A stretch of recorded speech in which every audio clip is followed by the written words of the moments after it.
Imagine waking up in a room filled with mirrors, each reflection showing you a different version of yourself. In one mirror, you're smiling, passionate, absorbed in something you love, maybe painting, writing, teaching, or building. Another mirror shows you weary, eyes vacant, lost in endless emails, meaningless meetings, and empty tasks that stretch endlessly toward retirement. You look closer, desperate to distinguish one reflection from reality, but slowly the faces blend together. Each is your own, each undeniably real. But why does the life that promised purpose feel just as empty as the rest?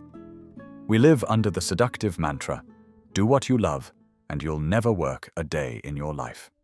It promises fulfillment, whispering sweet reassurance that meaning is just around the corner, if only we chase our dreams hard enough.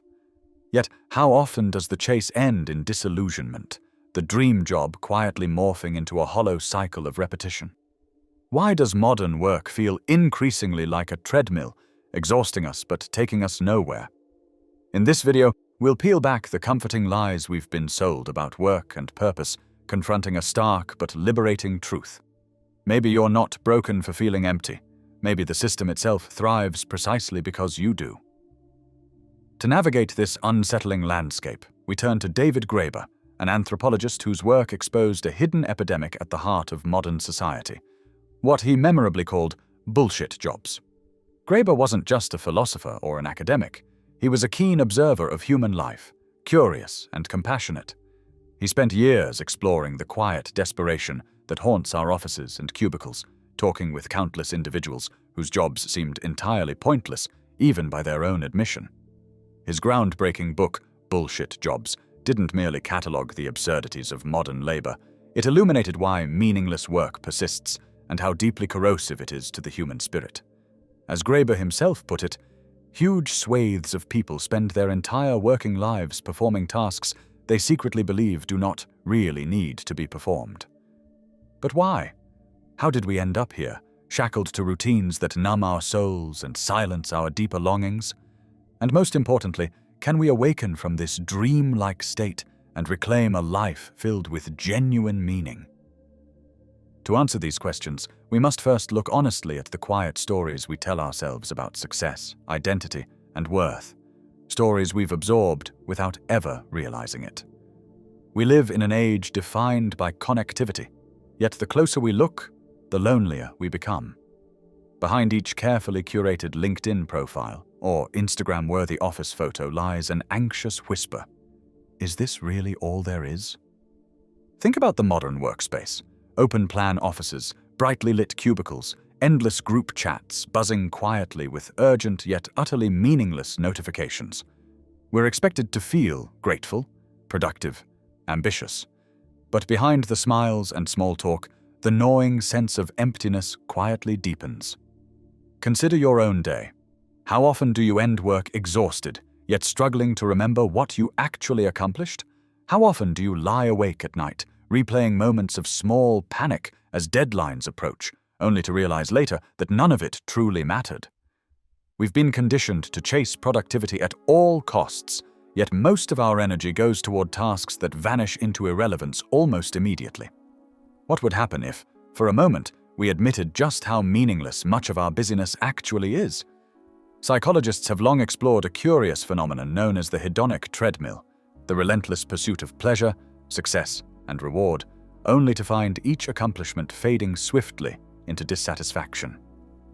Neuroscience reveals how fleeting these bursts of pleasure actually are. Each email notification, each completed to-do list item triggers a tiny hit of dopamine, our brain's reward chemical. Yet, as neuroscientist Robert Sapolsky explains, dopamine doesn't actually provide happiness. It creates craving, anticipation, the relentless pull toward the next brief reward. Our brains become trapped in a loop of shallow satisfaction, each cycle subtly more exhausting than the last. And modern work exploits precisely this vulnerability.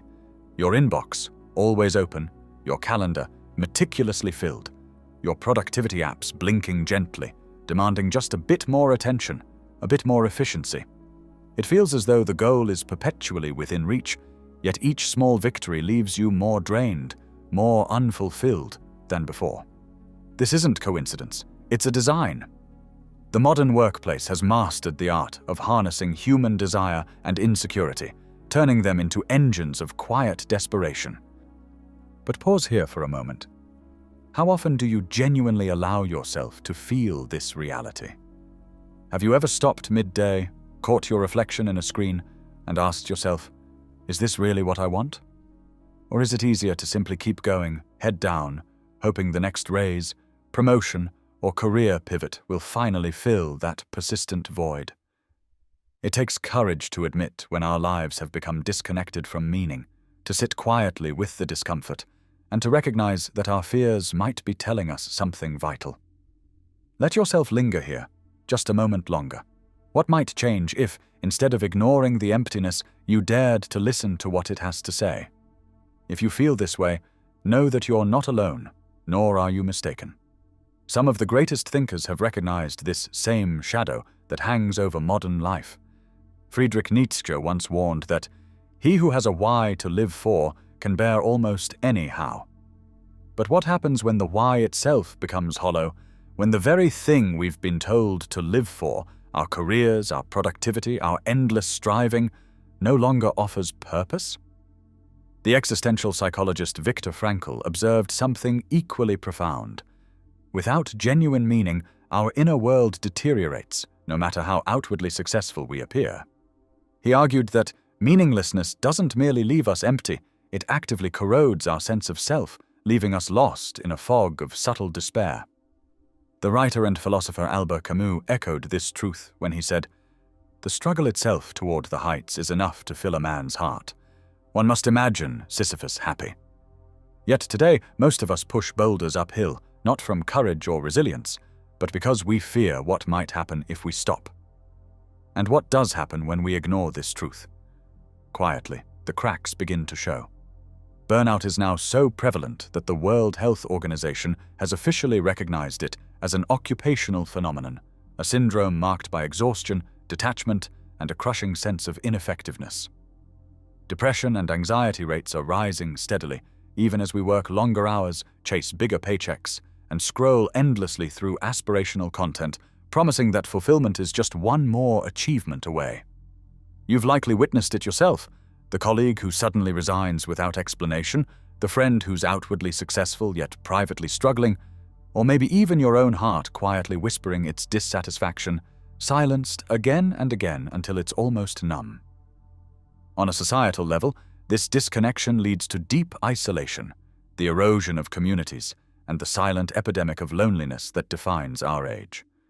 But the greatest cost is internal, the slow disappearance of your authentic self beneath layers of learned behaviors, borrowed dreams, and unexamined routines.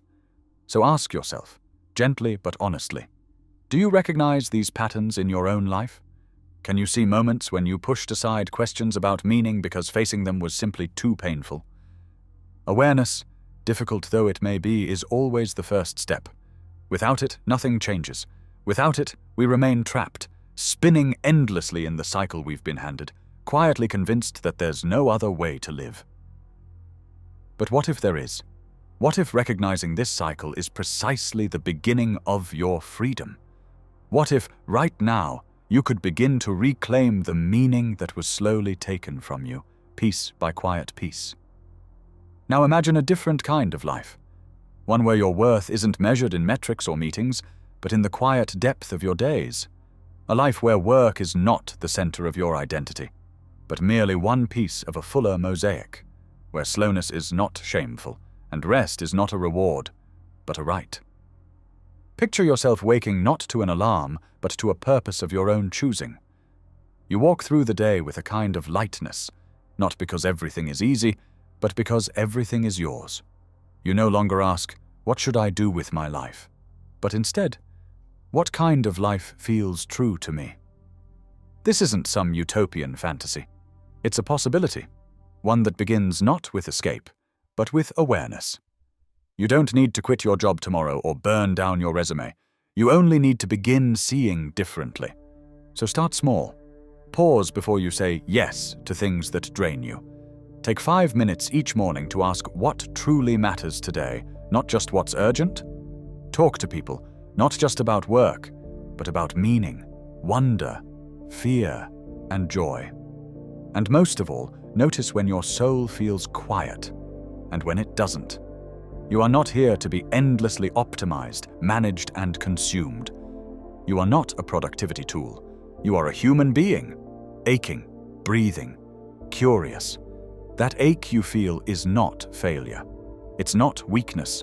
It's the most honest part of you, trying to speak. Remember that room of mirrors, the one where every version of you looked back? Maybe now, for the first time, you can see which reflection is truly alive. Maybe the face staring at the screen wasn't broken after all.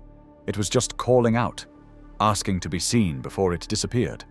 So, what if you stopped chasing the dream job long enough to dream a different life? If this message found something buried in you, write in the comments. The clock was never counting time. It was counting silence. That way, I'll know you saw what most refuse to name. Share your moments of quiet ache, your small awakenings, your unrest dressed as routine. This place is not for noise. It's for those ready to dismantle the story they were handed. If you've reached this edge, you're meant to keep walking. The next video is not just another step. It's a crack in the surface.